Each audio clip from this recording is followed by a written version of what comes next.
High, welcome to Radiant Fish World blog. তো এই ব্লগে আপনারা দেখতে যাচ্ছেন সাগরের তলদেশের রহস্য।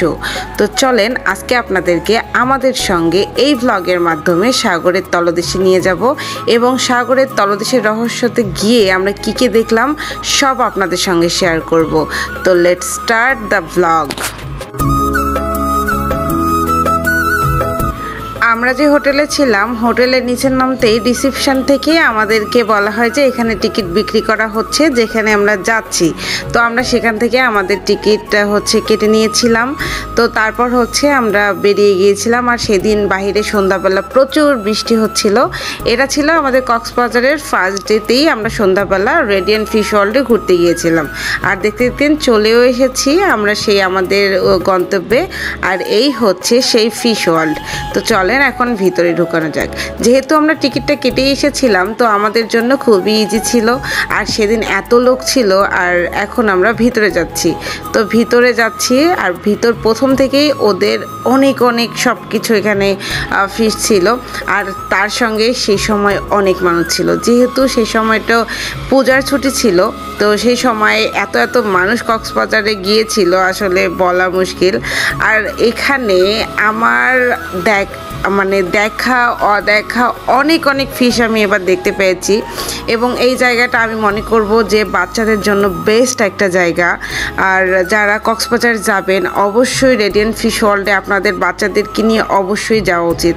আর এই জায়গাটা আমার এত ভালো লেগেছে। আমার মেয়ে রেডিয়েন্ট ফিশ ওয়ার্ল্ডে গিয়ে এত মজা পেয়েছে। লাইক ও এতদিন যেগুলো শার্ক বা অন্যান্য পিরানহা বা যে ফিশগুলো ও টিভিতে দেখছিল সেগুলো সে নিজের চোখে দেখেছে। তো সে অনেক খুশি ছিল। আর এই মুহূর্তটা দেখেন কি যে সুন্দর ছিল, চাপা মাছগুলোকে খাওয়াচ্ছিল। তো এখানে ওরা 20 টাকা করে আর কি এই ফিডারগুলো বিক্রি করে, মাছের খাবার আর কি। তো 20 টাকা খুবই কোয়ান্টিটি কম দেয়, বাট অনেক মজাদার। দেখেন মাছগুলো খাওয়ার জন্য কি পরিমাণ পাগল হয়েছিল।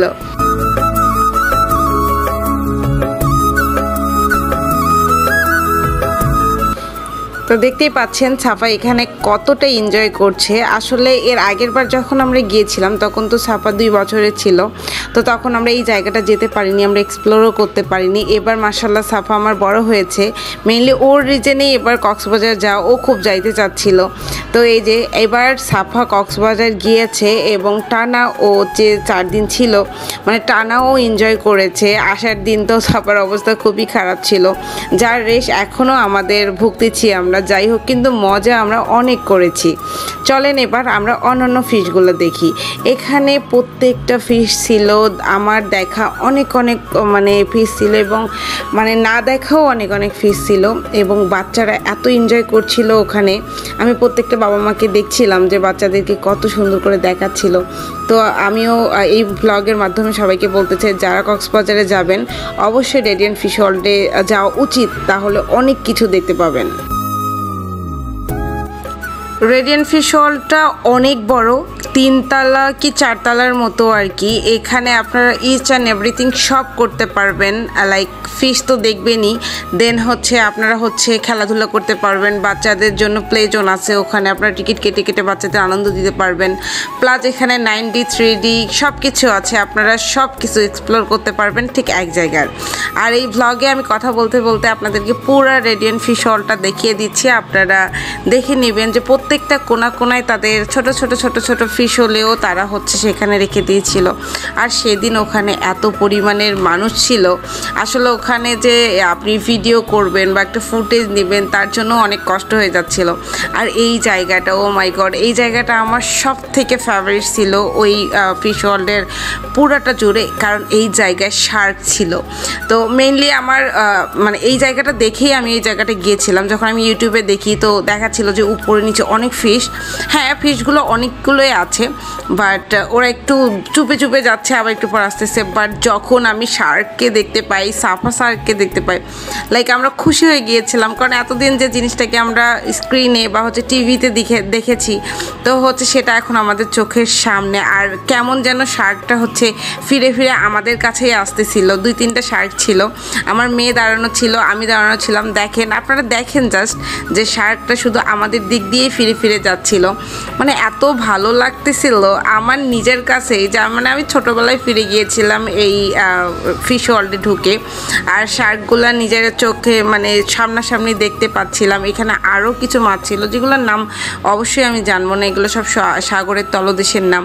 তো এই শার্কগুলোকে দেখে ও মাই গড আমার চোখ পুরা শান্তি হয়ে গিয়েছিল। তো যখন আমার কাছে বারবার আসতেছিল আমি ওদেরকে হাত দিয়ে হাই করছিলাম। তো জিনিসটা খুবই মজার ছিল, খুবই এনজয় করেছিলাম আর কি।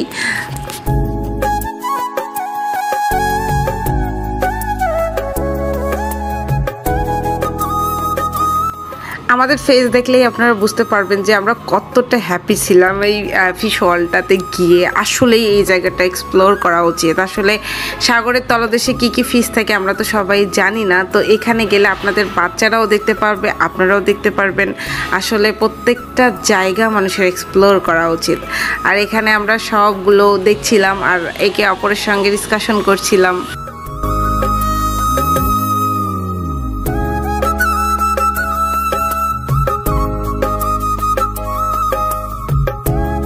আপনি যে ফ্যামিলিকে নিয়ে রেডিয়েন্ট ফিশ ওয়ার্ল্ডে যাবেন তার আগে তো আপনাদের জানা উচিত যে রেডিয়েন্ট ফিশ ওয়ার্ল্ডে পার পারসন টিকিট প্রাইস কত। তো রেডিয়েন্ট ফিশ ওয়ার্ল্ডের পার পারসন টিকিট মূল্য ছিল 300 টাকা করে মেবি। তো মেবি না 300 করেই। তো এখানে হচ্ছে যদি 5 বছরের নিচে হয় তাহলে মনে হয় টিকিট লাগে না, কিন্তু 5 বছরের উপরে বেবি হলে অবশ্যই তার টিকিট লাগবে। তো তারপর হচ্ছে আমরা ওখানে ফিশ দেখার পর আমরা দোতলায় উঠে যাই। দোতলায় যাওয়ার যে রাস্তাটা ছিল বেশ ভুতুরে ভুতুরে একটা ভাইব ছিল, লাইক কালারফুল প্লাস হচ্ছে একটু মানে অ্যাস্থেটিক একটা ভাইব ছিল ওখানে। আর এত মানুষ ছিল আল্লাহ কি বলবো। তো তারপর আমরা উপরে গিয়েছিলাম। এখানকার সেক্টরটাতে ছিল সাগরের তলদেশের যত শামুক, দেন কাঁকড়া, দেন সব কিছু যেগুলো ছিল আর কি। সব কিছুর নাম তো আমি বলতেও পারবো না। তো অনেক অনেক কিছু ছিল এখানে আর কি। সব কিছুই এখানে আমি দেখিয়ে দিচ্ছি। আর এই দেখেন সব কিছুরই জীবন আছে। আল্লাহ সৃষ্টি এত সুন্দর মাশাল্লাহ।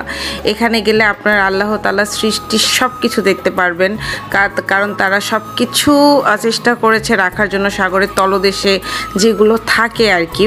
তো আর এই যে এটা ছিল জেলিফিশ, একদম মিশে ছিল, লাইক বোঝাই যাচ্ছিল না।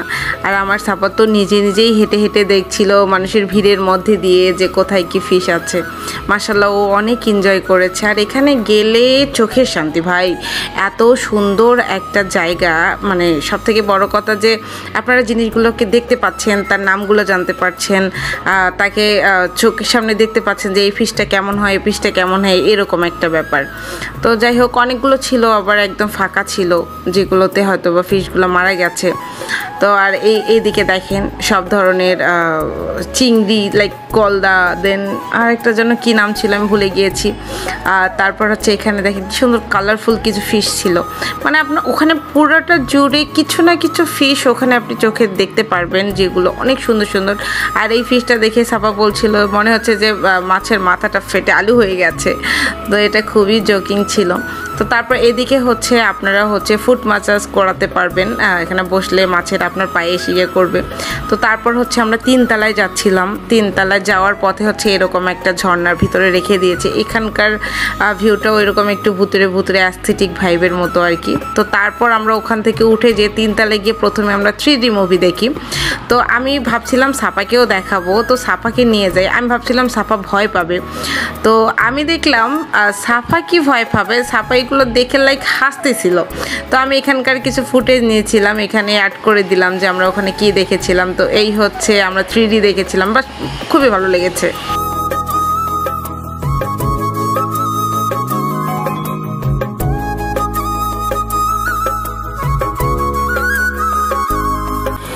3D মুভিতে এর আগে আমি কখনোই সাফাকে ঢুকাইনি, মানে এরকম ভয়ঙ্কর জায়গায় আমি কখনোই যাইনি ওকে নিয়ে। তো এই প্রথম আমি ওকে ঢুকিয়েছিলাম। বাট মাশাআল্লাহ ও যখন এই যে শার্কগুলো ভয় পাচ্ছিল, মানে দেখাচ্ছিল, তো তখন তো আমাদের চোখে এসে লাগছিল, তো ভয় একদমই পাচ্ছিল না। এরপর হচ্ছে আমরা 9D মুভি দেখতে যাই। তো এখানেও আমরা ভাবি যে এই জায়গাটাও আমরা এক্সপ্লোর করবো, লাইক এখানে যা যা আছে সব আমরা এবার দেখে যাব। তো তারপর হচ্ছে আমরা 3 জন টিকিট কেটে আবারও বসে যাই 9D মুভি দেখার জন্য। তো এখানেও 10 মিনিট হচ্ছে ভূতের কাহিনী এলাকা ছিল। এখানেও সাপা মাশাআল্লাহ অনেক এনজয় করেছে এবং আমরা সবাই এনজয় করেছি। তো যাই হোক, এখানে হচ্ছে আমরা রোলার কোস্টার দেখিয়েছিল আর হচ্ছে একটা হচ্ছে ভূতের ভিডিও দেখিয়েছিল। মাশাআল্লাহ খুবই সুন্দর ছিল। এখানে ফোন অ্যালাউড ছিল না ভিডিও করা, যে কারণে এখানে আমার কোনো ফুটেজ ছিল না, কিন্তু আমরা অনেক এনজয় করেছি। তারপর হচ্ছে ওখানে সব কিছু দেখা শেষ, আমরা এখন ওখান থেকে বেরিয়ে গিয়েছি। তো যেহেতু এটা আমাদের প্রথম দিনের সন্ধ্যাবেলা ছিল, আমরা একে জার্নি করে এসেছিলাম, তার উপর সারাদিন গোসল করে টায়ার্ড হয়ে সন্ধ্যাবেলায় আমরা ঘুরতে গিয়েছিলাম, সেহেতু সাপা অনেক টায়ার্ড ছিল। আমরা তো অনেক স্ট্রং ছিলাম, সাথে আমাদের বাচ্চাটাও আমাদের সঙ্গে অনেক স্ট্রং। প্রত্যেকটা মিনিট আমরা আমাদের কাজে লাগিয়েছি, আমরা একদমই রুমে থাকিনি। যে 4টা দিন ছিলাম আমরা প্রত্যেকটা মিনিট আমাদের কাজে লাগিয়েছিলাম। আমরা যেরকম স্ট্রং, আমাদের বাচ্চাও সেরকম মাশাআল্লাহ অনেক স্ট্রং। তো আমাদের সাথে পাল্লা দিয়ে ও ঘুরেছে, বাট দিন শেষে ছোট বাচ্চারা একটু টায়ার্ড হয়ে যাবে, ও অনেক বিধ্বস্ত ছিল। তারপর হচ্ছে যখন আমরা ফিশ হল থেকে চলে আসি তখন অলমোস্ট 10টা বেজে গিয়েছিল। তো ভাবলাম যে একটা খাওয়া দাওয়া করে একদম রুমে নিয়ে সাপাকে ঘুমাই দিব। তো সেজন্য একটা আমরা সুন্দর রেস্টুরেন্টে চলে এসেছিলাম এবং এখানে আমরা খাওয়া দাওয়া করে আমরা রুমে চলে যাই। আর এখানকার এনভায়রনমেন্টটা অনেক সুন্দর ছিল। আর সাপাকে দেখতে পাচ্ছেন, সাপার ঘুম পাচ্ছে প্লাস টায়ার্ড, সবগুলো মিলে আর মুডটা অনেক খারাপ হয়ে গিয়েছিল যখন বের হয়ে যায়, অনেক ক্ষুধার্তও ছিল। তো যাই হোক, এখন আমরা এখানে খাওয়া দাওয়া করবো, খাওয়া দাওয়া করে আমরা রুমে যাব। তো আজকের ভিডিওটা কার কাছে কেমন লেগেছে অবশ্যই জানাবেন, আর পরবর্তী সুন্দর একটা ব্লগ আসতে চলেছে। তো আজকে এ পর্যন্ত বিদায় নিচ্ছি। সবাই ভালো থাকবেন, সুস্থ থাকবেন, আর আমাদের জন্য অনেক অনেক দোয়া করবেন। আল্লাহ হাফেজ এভরিওয়ান।